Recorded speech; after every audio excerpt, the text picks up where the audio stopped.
Gaza, to quote Bezalel Smotrich, leave it in piles of rubble. And it's so interesting when you talk about intent and what makes a genocide a genocide. It's not about killings. Ben Shapiro says that the Chinese are guilty of genocide in Xinjiang against the Uyghurs, right? And I agree with him. I think it is a genocide in Xinjiang, but they haven't mass killed the Uyghurs. They've locked them up in camps. They've tortured them. They've prevented them from using Muslim names. They've broken down mosques, intent to destroy a group, but they haven't mass killed them like in Gaza. But Ben says it's a genocide in Xinjiang. That's weird. He says Syria is a genocide, even though Bashar al-Assad didn't say anything as close to genocidal as the Israeli government. Bashar al-Assad killed around 1 to 2% of his population over 10 years. Now, we gotta stop parroting that. We just do.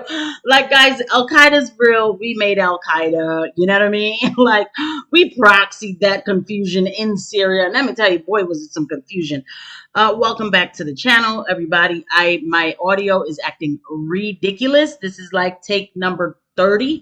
So I just was like, you know what? I'm not bringing in the mic. But not that y'all care, but this is Mehdi Hasan on Charlamagne on The Breakfast Club, this is cool to see. But you guys are going to see the still shots because Charlamagne and his copyright is out of pocket. But without further ado, you know, he's making some good points what he's saying. Mehdi Hasan is absolutely destroying Ben Shapiro's rhetoric about everything that he calls a genocide, except for when his favorite country decides to lob bombs on tents, decides to say basically that, we need to get rid of Amalek and all kinds of things like that. That's just normal behavior. That's just Tuesday behavior, right? So without further ado, let's go ahead and keep listening to Mehdi Hasan. But Syria is a very touchy topic that, I'm sorry, y'all, my hair is like, God darn it. Syria is a very touchy topic that I just hate the establishment answer for Syria. I don't understand why it's so hard to talk about it in full reality, but whatever. At the end of the day, we just got to agree to disagree on certain things, because when it comes to Gaza, Mehdi Hasan will break down what's going on in Gaza very well. Netanyahu has killed minimum 3% of the Gaza population in less than 2 years. So why is Syria a genocide and not Gaza, Ben? I saw a lot of Jewish, I guess, correspondents on YouTube talking about the interview with Shapiro here, and a lot of them were saying that if it was a genocide, Israel could wipe them out in 1 second. If it was actually a genocide, they could just take them all out if they wanted to. But and they were saying that's why it's not. So Piers Morgan used to use that line on me whenever I went on his show. He's like, well, they could just wipe them out. They have nuclear weapons, which they deny having, but they do. What's funny is, again, Joe Biden, the US government, says that Ukraine is a genocide. Vladimir Putin could wipe out Ukraine with a nuke tomorrow. Why is that not a factor? The Chinese have nukes. They could wipe out the Uyghurs. I mean, it's a dumb argument to say you could kill everyone. We haven't. There's reasons why they haven't killed everyone, because they probably think we're not at that point of impunity. Although, again, Smotrich, finance minister, what did he say last year? He said, starve everyone in Gaza if I could. Morally, it's justified. It's just we can't get away with it. Sadly, they are getting away with it. They have starved a lot of people in Gaza. So it's a ridiculous argument to say we could kill everyone. That's why it's not a genocide. But the genocide definition isn't killing everyone. There are multiple genocides, as I say, Xinjiang, people say Ukraine, the Rohingyas in Myanmar, right? That's a genocide. Most people accept. I just want to talk about real quick Ukraine. I definitely consider that a white genocide over there. I do. That's the one time I will use that term. I don't use it for South America. That's a crime statistic thing, and any white person who's smart knows that. But when it comes to Ukraine, yeah, that is a white genocide. It's a Christian white genocide. Allegedly, I got to be careful because they still get scared when you talk about that. But we proxied that, not by Russia. Okay, all right, getting back to it. That's a genocide. They didn't kill everyone. They killed, I think, 70,000 people. Horrible. But they didn't kill all the Rohingyas. So we'll never get to a ceasefire. This will never happen. Not anytime soon, unfortunately. I mean, who are they going to do a ceasefire with? The Hamas people they're trying to kill? Where are they going to do the ceasefire? In Doha that they're bombing? I mean, the Qataris said yesterday, we're done. We're out of the mediation efforts, which is exactly what the Israelis want. They don't want a ceasefire. But then even when you get rid of Hamas, there's always another organization that pops up. I feel like we've been naming the same organization different things throughout. Because it's not about the organization, right? It's about the conditions. It's about, there was a great cartoon, very sad cartoon, right at the beginning of after October 7th. They said, if your solution to Hamas is to kill this kid's parents, the first thing that kid does is create Hamas 2.0, right? It's an insane idea that says we're gonna. By the way, they apparently killed one of the Hamas leader's sons in this attack. Didn't kill the actual Hamas leadership who all survived. Right. I believe I read that they killed one of his sons, and his wife and kids had been killed in a previous conflict. Like, that's how you get people to the table. Like, it's insane, right? You cannot do this to a people. And a lot of Israeli generals, by the way, recognize this. I could go on forever about how many Israeli generals have come out and said this isn't working. What do you tell? So here's the thing, it's funny he says that, and he's right. Like, listen, I'm gonna call them the H resistance, okay? Because 1 minute you can say things, the next minute you can't. I ain't got time for YouTube, okay? I'm sorry. Who would you be if you were, again, your family's getting slaughtered, you're watching everybody around you getting slaughtered, people are getting bombed. Oh, before October 7th, they were, controlling your life. You can have this much food, checkpoints and all kinds of occupation, West Bank, and just confusion. Mind you, this was your land. You were minding your business 77 years ago.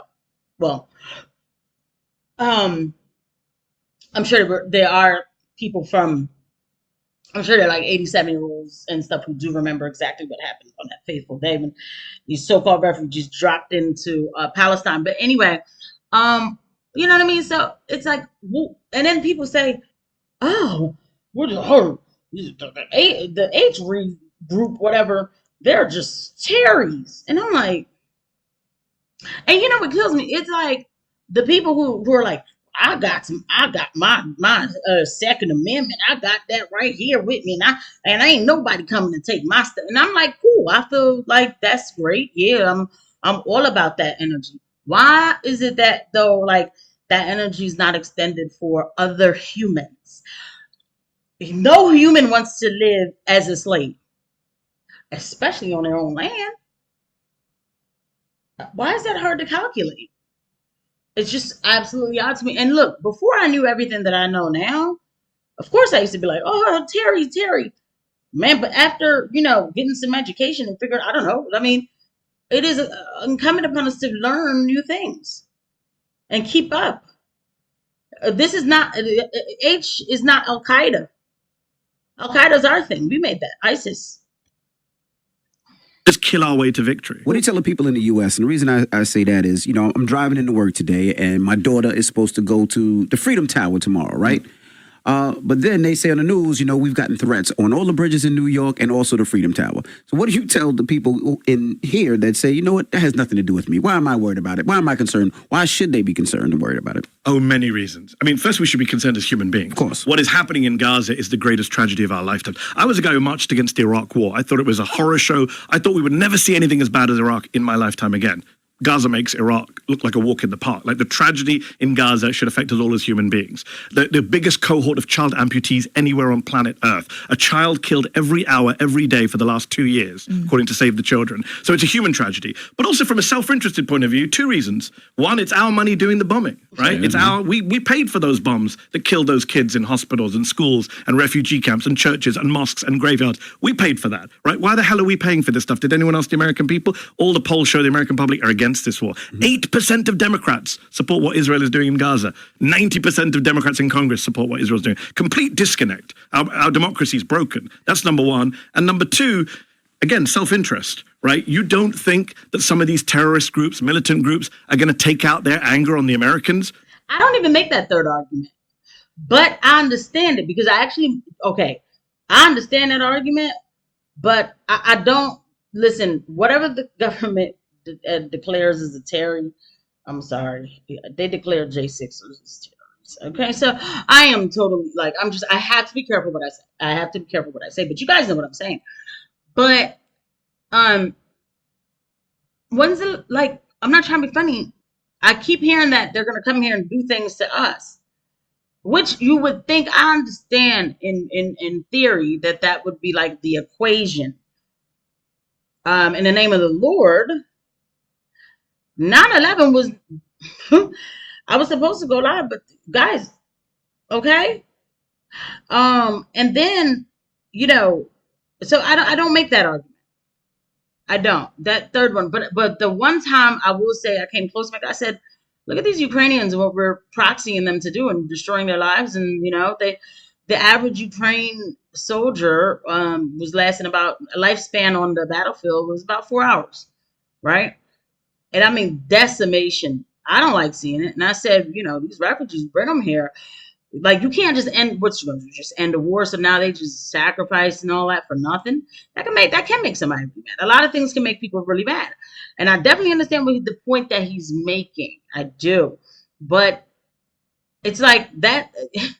I don't know. It's not that I'm naive, bro, but look, it is a thought process. I'll tell you this, right? People look at Ilhan Omar, who actually is much more polite, if you will.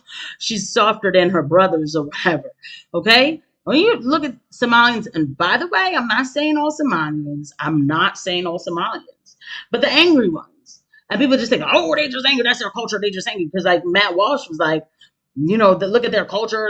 They're disorganized government. You know who disorganized their government?